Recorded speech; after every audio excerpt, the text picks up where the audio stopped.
Olá, venho trazer mais uma pequena reflexão de como utilizar a gestão de contratos para ajudar a sua empresa a navegar esse momento de crise causado pelo coronavírus.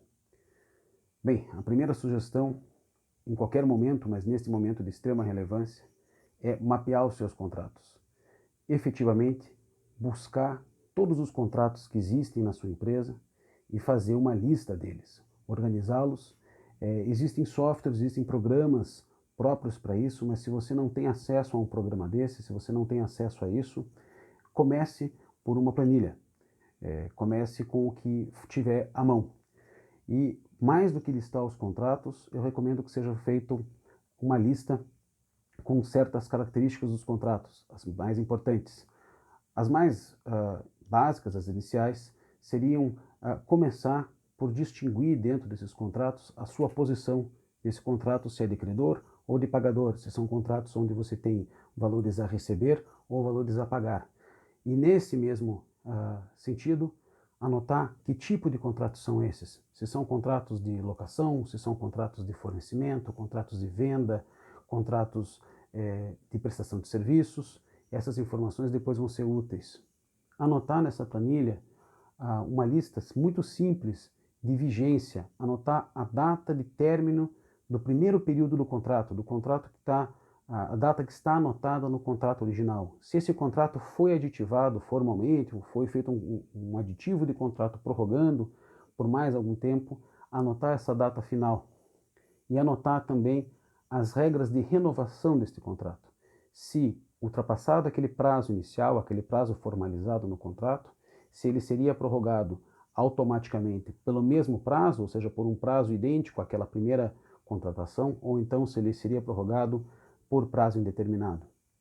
Se o contrato não fala nada sobre regra de renovação, em efeito, ele terá sido prorrogado por prazo indeterminado, caso a data original de término do contrato tenha sido passada e o contrato continue em funcionamento, continue em execução. Na prática, esse contrato vai estar prorrogado automaticamente por prazo indeterminado.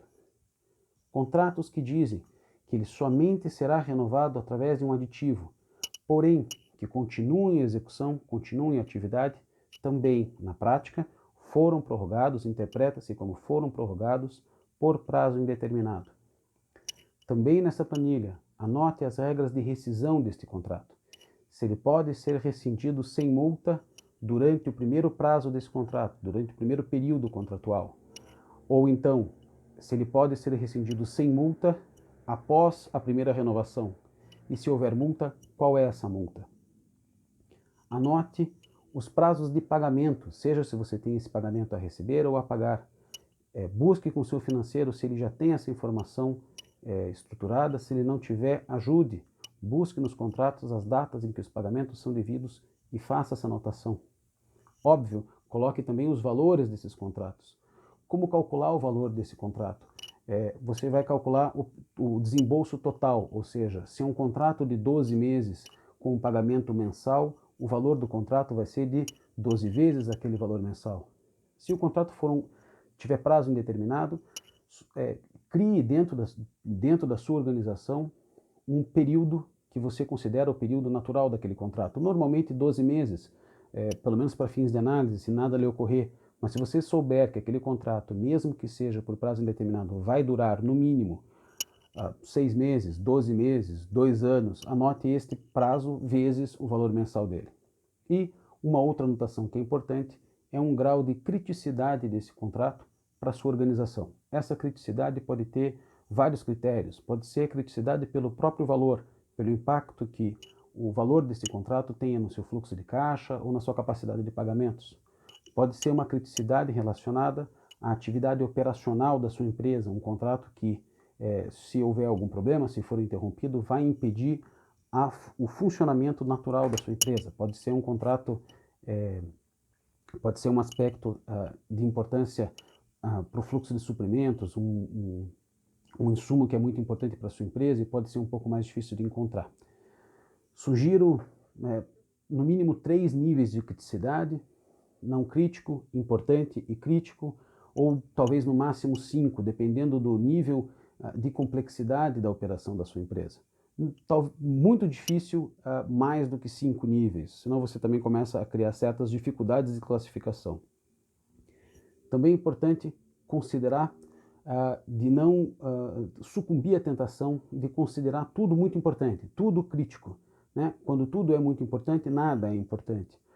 Talvez um bom critério seria adotar um pouco da curva de Pareto e considerar críticos não mais do que 20% dos seus contratos. Se você estiver anotando como críticos mais do que isso, convém dar uma analisada novamente para ver se não é o mais correto buscar ali dentro alguns para transferir de média criticidade. Uma outra sugestão, que é válida sempre, que é útil sempre, mas agora, neste momento, é de maior importância ainda, quem já fez hoje está muito contente de ter feito, é digitalizar toda a sua carteira de contratos. Sim, dá trabalho, sim, é um trabalho maçante, é um trabalho longo de se fazer, mas vale muito a pena.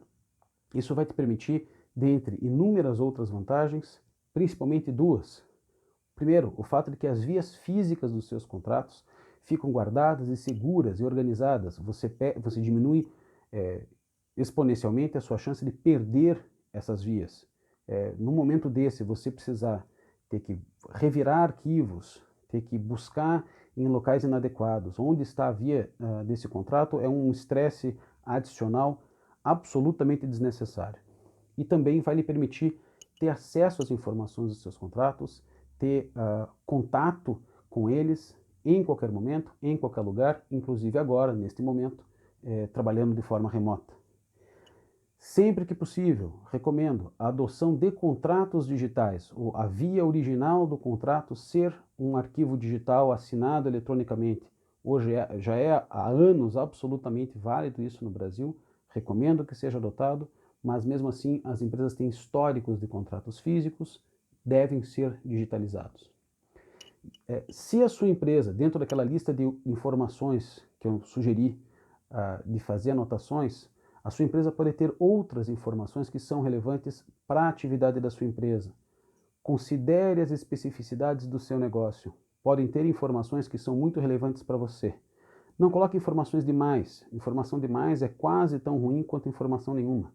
Mas, por exemplo, se a área geográfica dos contratos na sua empresa é uma informação de muita relevância para você, faça essa anotação. Quais são as áreas cobertas por aquele contrato?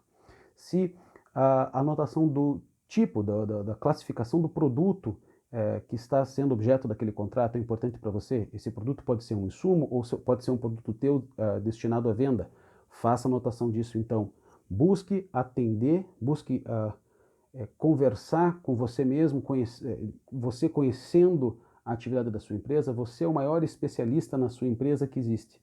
Você sabe quais são as informações relevantes, anote essas informações no contrato.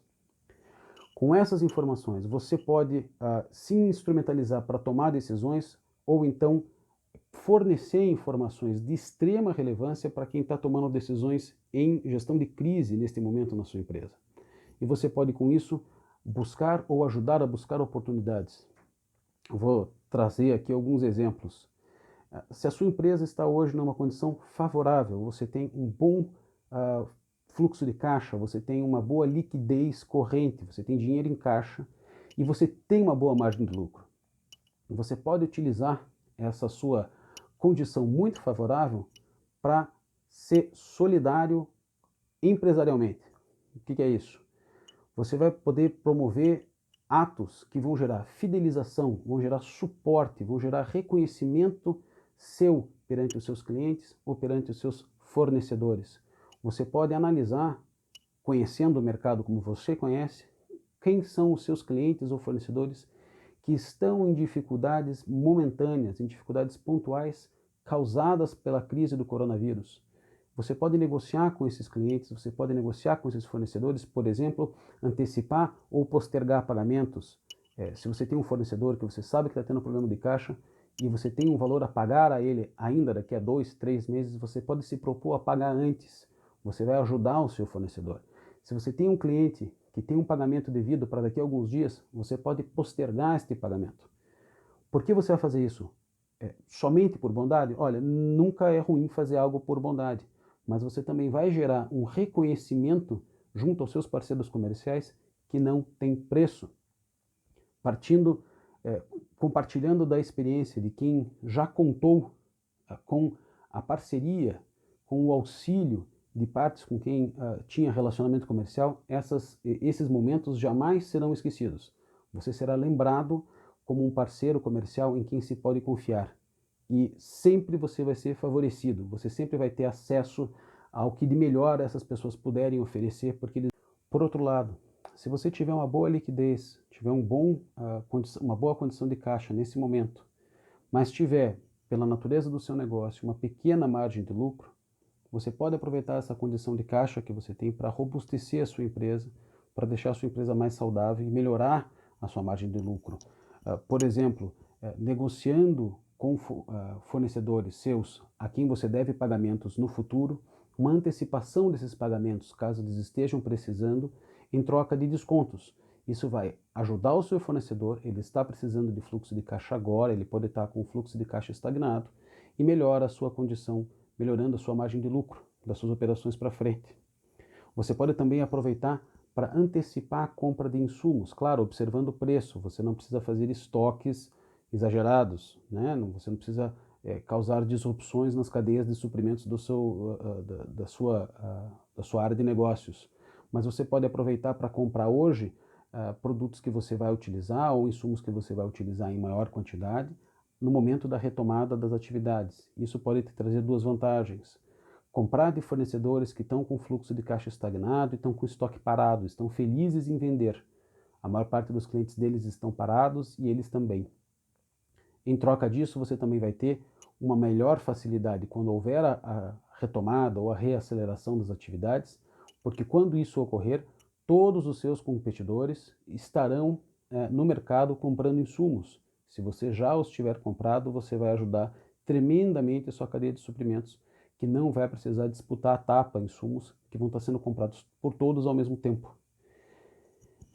Invertendo a posição, você tem uma empresa que tem uma margem de lucro boa, o seu produto tem uma boa margem de lucro, o seu serviço tem uma boa margem de lucro, mas em razão da parada das atividades você está com baixa liquidez, está com pouco dinheiro em caixa.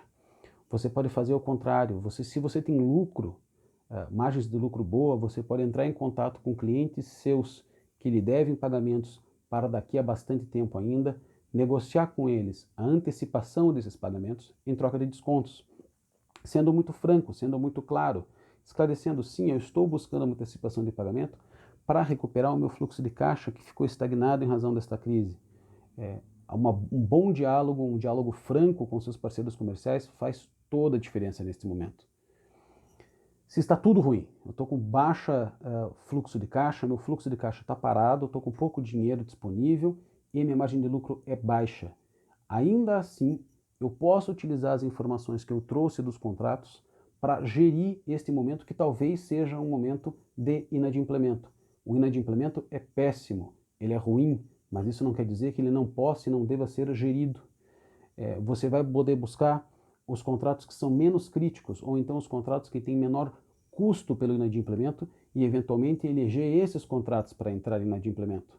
Você pode buscar opções de rescisões de contrato, de enxugamento dos seus custos fixos com base nas informações que vêm desse contrato. Se não é você que toma essas decisões, mas você é responsável pelo gerenciamento dos contratos da sua empresa, não parta da premissa de que quem está tomando as decisões tem conhecimento ou então tem acesso fácil e rápido a esses dados de maneira estruturada para tomar as decisões. Promova essa organização, arrume esses dados e entregue isso de forma organizada e clara para quem toma as decisões. Isso vai ter uma importância imensa para ajudar nesse momento tão estratégico dos negócios. Bem, são essas pequenas sugestões, permaneço à disposição para a gente conversar.